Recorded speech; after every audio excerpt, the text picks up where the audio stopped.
Hey guys, I welcome you all to GSN law. 6 अक्टूबर के daily general studies capsule में आपका स्वागत है। अगर आप यूपीएससी, पीएससी या फिर किसी ऐसे एग्जाम की तैयारी कर रहे हैं जिसमें जनरल स्टडीज आता है तो ये वीडियो आपको जरूर देखना चाहिए। साथ ही साथ अगर आप पॉलिटी से रिलेटेड करंट अफेयर्स चाहते हैं तो हमारे daily legal and polity current affairs को जरूर फॉलो करें। शुरू करने से पहले मैं आपको बता दूं कि आप हमसे in different social media platforms पे जुड़ सकते हैं और अगर आपका कोई क्वेश्चन है तो आप मुझसे कोरा पे पूछ सकते हैं। बात करें आज के टॉपिक्स की तो सबसे पहले 6 अक्टूबर की हिस्ट्री में हम मेघनाथ साहा के बारे में जानेंगे, जो कि एक वर्ल्ड फेमस साइंटिस्ट थे। ज्योग्राफी में हम देखेंगे NHI का इनविट प्रोग्राम क्या है। इकोनॉमिक्स में हम बात करेंगे Ambedkar social innovation and incubation mission की। एंड लास्टली साइंस में हमारा टॉपिक होगा ब्रह्मोस मिसाइल्स। अब आज के दिन 1893 में मेघनाथ साहा का जन्म हुआ था, जो कि एक भारतीय एस्ट्रोफिजिसिस्ट थे, यानी कि एस्ट्रोनॉमी और यूनिवर्स से रिलेटेड जो फिजिक्स होती है उसके ये एक्सपर्ट थे। और इन्होंने 1920 में साहा आयनाइजेशन इक्वेशन प्रपोज की थी for describing chemical and physical composition of stars. अब देखिए, जो स्टार्स हैं वो हमसे काफी दूर पे स्थित हैं। हाउएवर, उनसे एमिट होने वाली लाइट को एग्जामिन करके उन स्टार्स का एक्चुअल टेम्परेचर कैलकुलेट किया जा सकता है बाय यूजिंग साहाज आयनाइजेशन इक्वेशन। यहाँ पे आयनाइजेशन का अर्थ है कि कोई एटम या फिर मॉलिक्यूल इलेक्ट्रॉन्स को ऐड या फिर सब्सट्रैक्ट करके अपने चार्ज को पॉजिटिव से नेगेटिव और नेगेटिव से पॉजिटिव में बदल सकता है। अब जो साहा की आयनाइजेशन इक्वेशन है वो गैसेस पे अप्लाई की जा सकती है। अच्छा, एक और चीज ध्यान रखिएगा कि ये 1952 में as a member of parliament elect हुए थे। वैसे तो दिसंबर 2019 में ही यूनियन कैबिनेट ने NHAI को national highway authority of India को इंफ्रास्ट्रक्चर इन्वेस्टमेंट ट्रस्ट सेटअप करने की अनुमति दे दी थी, लेकिन अब NHAI वेरियस इन्वेस्टर ग्रुप्स से मिल रहा है for the successful implementation of infrastructure investment trust. सवाल बनता है कि NHAI इस ट्रस्ट को बना के क्या अचीव करना चाहता है। तो देखिए, जो भी रोड्स NHAI के द्वारा कंस्ट्रक्ट की जाती हैं उनका जो टोल कलेक्शन है उसके लिए अभी तक NHAI प्राइवेट पर्सन से कॉन्ट्रैक्ट करती थी, जो कि सिर्फ टोल कलेक्शन में इन्वॉल्व होते थे।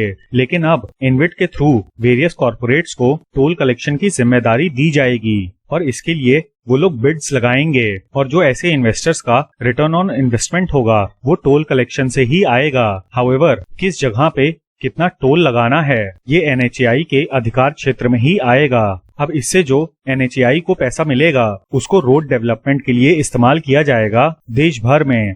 बात करें इंफ्रास्ट्रक्चर इन्वेस्टमेंट ट्रस्ट की तो ये म्यूचुअल फंड्स की तरह होते हैं जिसमें पूल इन्वेस्टमेंट किया जा सकता है इन इंफ्रास्ट्रक्चर प्रोजेक्ट्स और उसके बाद टोल कलेक्शन से ही इन्वेस्टर को अपने पैसे पे रिटर्न मिलेगा। इसके लिए 2014 में सेबी ने इनविट्स को नोटिफाई किया था और उसके लिए रेगुलेशंस भी बनाए थे। म्यूचुअल फंड्स की तरह यहाँ पर भी ट्रस्टीज, स्पॉन्सर्स, इन्वेस्टमेंट मैनेजर और प्रोजेक्ट मैनेजर होते हैं। अब यहाँ पे जो ट्रस्टी होता है ये सेबी के द्वारा सर्टिफाई किया जाता है और ये इनविट के परफॉर्मेंस को इंस्पेक्ट करते हैं, जबकि जो स्पॉन्सर्स होते हैं वो उस कंपनी के प्रमोटर्स होते हैं जिन्होंने किसी इनविट को सेटअप किया हो। हमारे केस में NHAI है। इसके अलावा जो इन्वेस्टमेंट मैनेजर होता है वो असेट्स और इन्वेस्टमेंट्स को सुपरवाइज करता है। एंड लास्टली जो प्रोजेक्ट मैनेजर होते हैं वो किसी भी प्रोजेक्ट के एग्जीक्यूशन के लिए रिस्पॉन्सिबल होते हैं। इनविट भी एक स्पेशल पर्पस व्हीकल है जो कि पब्लिक प्राइवेट पार्टनरशिप के बेसिस पर काम करता है। अब देखिए, इनविट एक तरीके का ट्रस्ट है और इसीलिए इसको इंडियन ट्रस्ट एक्ट 1882 के अंतर्गत इस्टेब्लिश किया गया है। यहाँ पर एक और चीज ध्यान रखिएगा कि भारत माला प्रोजेक्ट 2017 में लॉन्च हुआ था, जिसके अंतर्गत लगभग 25,000 किलोमीटर की रोड बनाने की बात की गई है with an investment of over 5 lakh crore. अब देखिए, NHAI ने इनविट क्यों बनाया। सबसे पहले तो भारत माला प्रोजेक्ट के लिए NHAI को फंड्स की जरूरत थी। अब इस समय पर सरकार ऑलरेडी पैसे के मामले में काफी ज्यादा डाउन चल रही है ड्यू टू कोविड-19 पैंडेमिक और इस स्कीम के माध्यम से प्राइवेट प्लेयर्स को अट्रैक्ट किया जाएगा फॉर इन्वेस्टमेंट इन इंफ्रास्ट्रक्चर, क्योंकि अभी तक जो प्राइवेट इन्वेस्टर्स थे वो इंफ्रास्ट्रक्चर के डेवलपमेंट में इन्वेस्ट नहीं कर पाते थे, जबकि उनको अपने बिजनेस के लिए बेसिक इंफ्रास्ट्रक्चर की जरूरत होती है। और इसीलिए इस स्कीम के अंतर्गत इन्वेस्टर्स अपने पैसे को पूल करके इंफ्रास्ट्रक्चर में अपने इन्वेस्टमेंट को कर सकते हैं।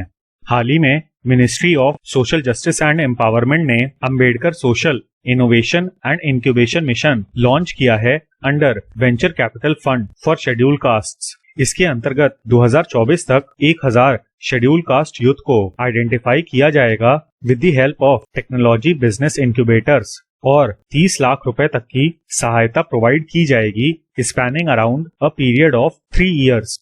ये इक्विटी बेसिस पर होगा, यानी कि जैसे शेयर्स में इन्वेस्ट करने पे आपको रिटर्न्स मिलते हैं, वैसे ही सरकार इक्विटी बेसिस पर इनको मॉनेटरी सहायता प्रोवाइड कराएगी और इसमें से जो सक्सेसफुल वेंचर्स होंगे उनको आगे चल के 5 करोड़ तक की सहायता प्रोवाइड की जाएगी। इस स्कीम का मेन एम है शेड्यूल्ड कास्ट कैटेगरी में स्टूडेंट्स को इनोवेशन की तरफ इंकरेज करना ताकि वो एंटरप्रेन्योर बन सकें। अब देखिए इसमें एलिजिबिलिटी क्राइटेरिया क्या होगा।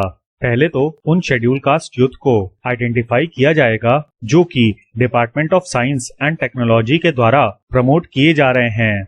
साथ ही साथ ऐसे स्टूडेंट्स को भी इस स्कीम के अंतर्गत सहायता मिल सकती है जिनको smart India hackathon and smart India hardware hackathon के अंतर्गत अवार्ड्स मिले हों। ये दोनों ही हैकेथॉन्स मिनिस्ट्री ऑफ एजुकेशन के द्वारा कंडक्ट की जाती हैं। इसके अलावा ऐसे आइडियाज को भी सपोर्ट किया जाएगा जो कि सोशो इकोनॉमिक डेवलपमेंट के ऊपर फोकस्ड हैं। साथ ही साथ इस स्कीम के अंतर्गत वो स्टार्टअप्स भी बेनिफिट्स ले सकते हैं जिनको कॉर्पोरेट्स के द्वारा अपनी कॉर्पोरेट सोशल रिस्पॉन्सिबिलिटी के अंतर्गत नॉमिनेट या फिर सपोर्ट किया गया है।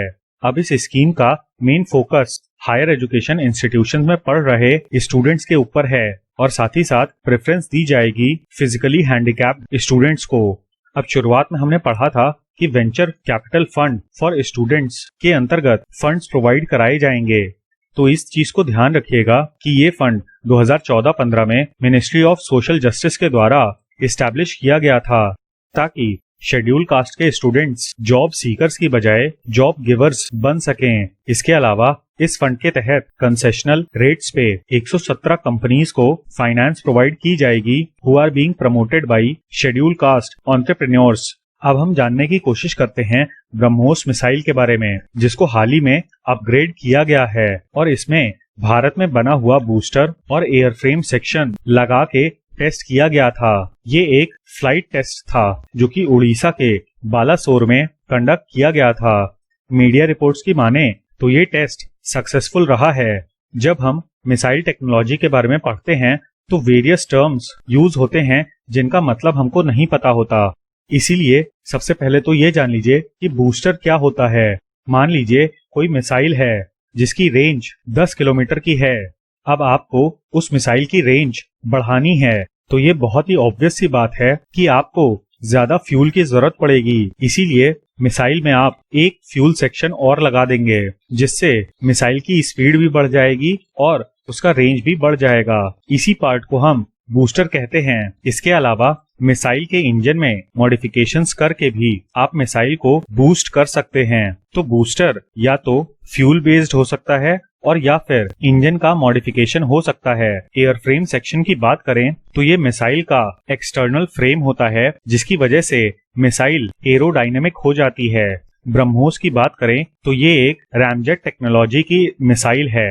रैमजेट यानी कि मिसाइल का जो प्रोपल्शन है उसके लिए मिसाइल के पीछे फ्यूल एमिशन की सुविधा होती है, यानी कि इसी फ्यूल इजेक्शन की वजह से एक मिसाइल ग्रेविटेशनल फोर्स के अगेंस्ट काम करती है और सतह से ऊपर उठ सकती है।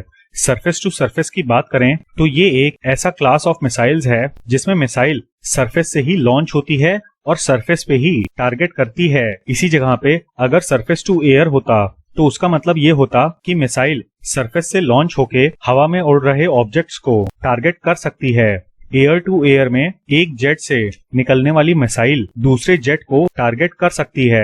अब रॉकेटरी में स्पीड ऑफ साउंड को मैक 1 माना जाता है और यदि कोई मिसाइल साउंड की स्पीड से ज्यादा तेज ट्रैवल कर सकती है तो उसको हम सुपरसोनिक मिसाइल कहते हैं। जबकि क्रूज का अर्थ होता है ऐसी मिसाइल जो कि गाइडेड हो। मतलब शुरुआत में जब मिसाइल्स का इस्तेमाल होता था तो वो ड्रॉप टाइप की मिसाइल्स होती थीं, यानी कि टारगेट के ऊपर मिसाइल को ड्रॉप कर दिया जाता था। लेकिन जैसे जैसे टेक्नोलॉजी आगे बढ़ी वैसे वैसे गाइडेड मिसाइल्स का दौर आ गया, यानी कि पर्टिकुलर टारगेट पे आप उस मिसाइल को दाग सकते हैं। एंड लास्टली, अगर कोई भी मिसाइल 1000 किलोमीटर या फिर उससे कम की रेंज को ट्रैवल कर सकती है तो उसको हम शॉर्ट रेंज मिसाइल कहते हैं। ब्रह्मोस डीआरडीओ और रशिया के द्वारा डेवलप की गई मिसाइल है and it is named after Brahmaputra river in India and Moskva river in Russia.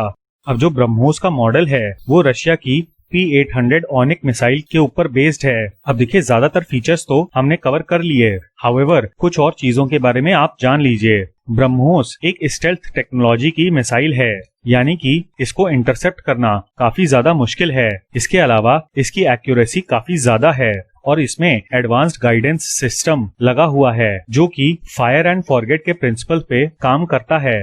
मतलब कि टारगेट फीड करके आप ब्रह्मोस को फायर कर सकते हैं और आपको इस बात की चिंता करने की जरूरत नहीं है कि ब्रह्मोस अपने टारगेट तक पहुंच पाएगी या फिर नहीं। अब देखिए, सरफेस टू सरफेस मिसाइल होने की वजह से ये लैंड से लॉन्च होने के अलावा शिप या फिर सबमरीन से भी लॉन्च की जा सकती है।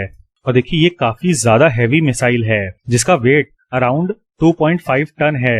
एक चीज और ध्यान रखिएगा कि ये दुनिया की फास्टेस्ट एंटी शिप मिसाइल है जो कि 2.8 मैक की स्पीड तक ट्रैवल कर सकती है। मतलब 2.8 इंटू स्पीड ऑफ साउंड, यानी कि लगभग साउंड का 3 गुना। इसके अलावा मैक 5 की स्पीड तक इसको अपग्रेड किया जा सकता है।